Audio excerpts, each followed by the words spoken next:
नमस्कार दोस्तों। आज हम बात करने वाले हैं एक ऐसे महान व्यक्तित्व की जिनका नाम लेते ही मन में शांति का एहसास होता है। वो है भगवान गौतम बुद्ध। लेकिन क्या आप जानते हैं कि भगवान बुद्ध का असली जन्म स्थान कहाँ है? भारत में या नेपाल में? चलिए इतिहास के पन्नों को खोलते हैं और जानते हैं पूरा सच। ईसा पूर्व 563 वर्ष की बात है। नेपाल के तराई क्षेत्र में एक सुंदर स्थान है लुम्बिनी। वहीं हुआ था शाक्य वंश की रानी माया देवी के पुत्र का जन्म, जिनका नाम रखा गया था सिद्धार्थ गौतम। कहा जाता है कि रानी माया देवी अपने मायके देवदह से कपिलवस्तु लौट रही थी। रास्ते में उन्होंने लुम्बिनी के उपवन में विश्राम किया।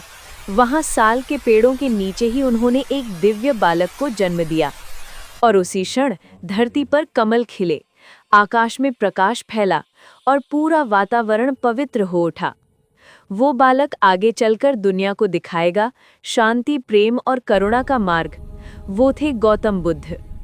अब सवाल उठता है कि क्या वाकई लुम्बिनी ही बुद्ध का जन्म स्थान है? इसका प्रमाण इतिहास खुद देता है। 3री शताब्दी ईसा पूर्व में सम्राट अशोक ने लुम्बिनी का दौरा किया था। उन्होंने वहां एक पत्थर का अशोक स्तंभ स्थापित करवाया। उस पर आज भी खुदा हुआ है। ये वो स्थान है जहां शाक्य मुनि बुद्ध का जन्म हुआ। ये लेख पाली भाषा में है और इतिहासकारों ने इसे पूरी तरह प्रमाणित किया है। यूनेस्को ने भी लुम्बिनी को विश्व धरोहर स्थल घोषित किया है। आज भी दुनिया भर के बौद्ध अनुयायी लुम्बिनी आकर भगवान बुद्ध की जन्मभूमि को नमन करते हैं। बुद्ध का बचपन बेहद शांत और जिज्ञासुपूर्ण था। महल में वैभव और सुख सुविधा तो थी, लेकिन उनके मन में हमेशा एक सवाल रहता था, जीवन का असली अर्थ क्या है?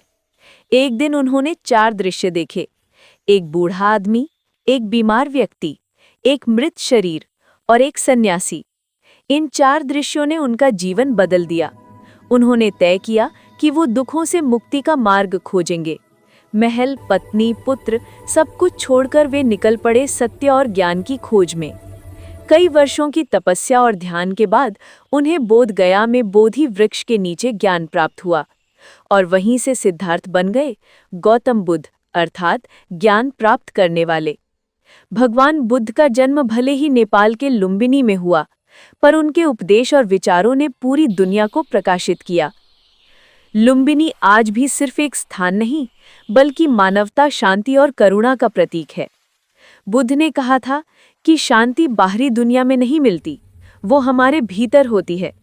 तो आइए उनके इस संदेश को अपने जीवन में अपनाएं और दुनिया में प्रेम और करुणा फैलाएं। धन्यवाद।